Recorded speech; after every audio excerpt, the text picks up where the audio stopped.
Breaking. Well, we have some breaking news here. Like, share, subscribe.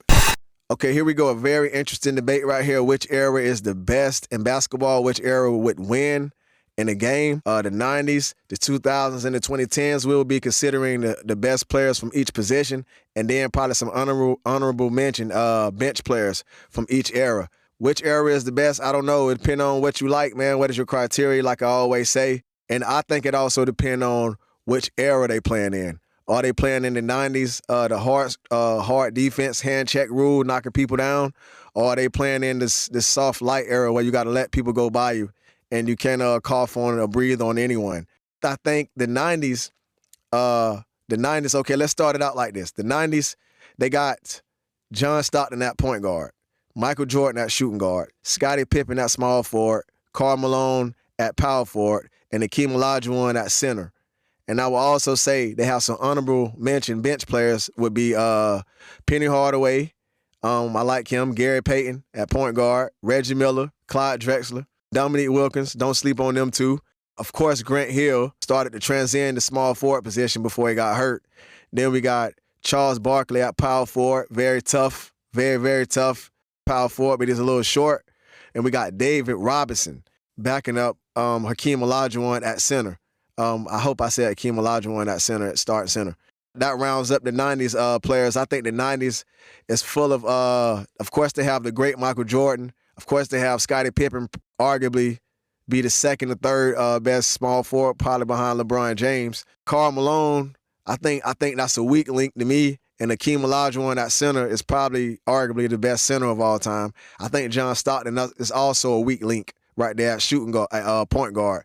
But he's the best point guard from the 90s, the most assists all time. Chris Paul in second place with like 3,000 assists less. You might go have to fact check me on that.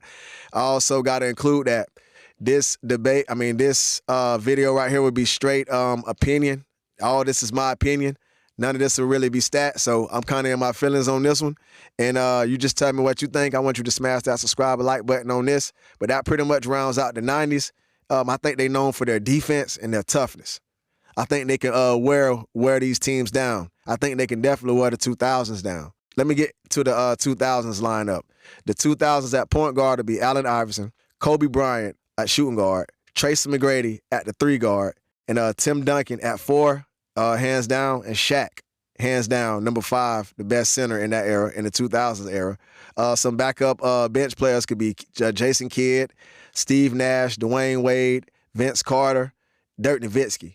And, of course, some other players could fit in there. I probably left out Ray Allen and a couple. Just let me know in the chat what you think in there. I think this era right here is a mixture of talent and toughness right here.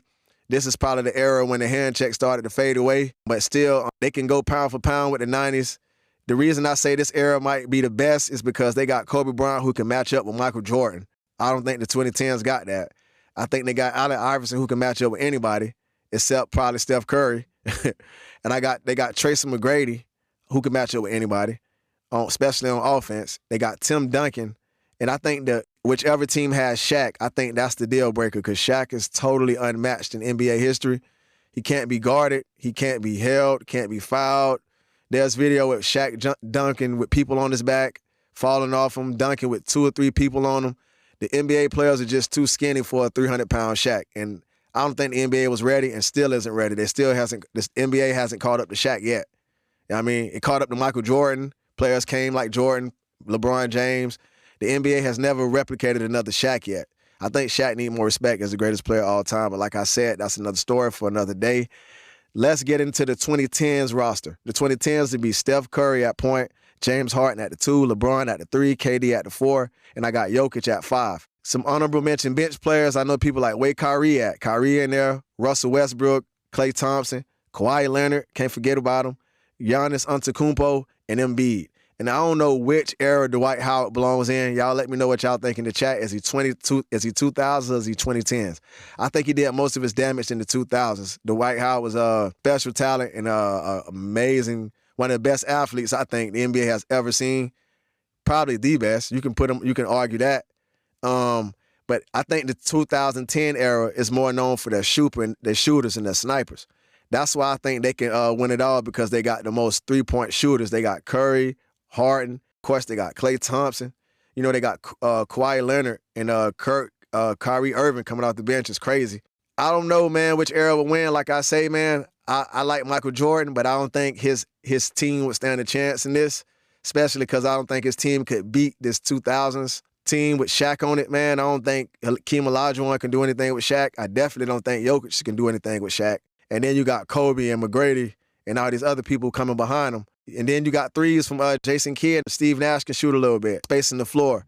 So if you ask me, man, if you ask me to pick and I had to put my money on it, I think the 2000s team would win with Shaq. Possibly the 2010s team, man. I don't know. Probably with the 2010s team with all the three-point shooting with Curry would probably win. But I don't know. That'd be a hard game. Inside or outside, what do you think could win? Three-pointers or the paint? You think Shaq could wear them down? Because Shaq was scoring 50-point games with no three-pointers, just two-pointers and a bad free throw shooter, still scoring 50 points and setting NBA records in the playoffs. I think that's crazy. I just want y'all to let me know what you think in the chat, man. Smash that subscribe and like button on the way out. Like I say, I'm going with I don't know who I'm going with. Either the 2000s or 2010s. Let me know what you think in the comment section, man. Breaking. Well, we have some breaking news here. Like, share, subscribe.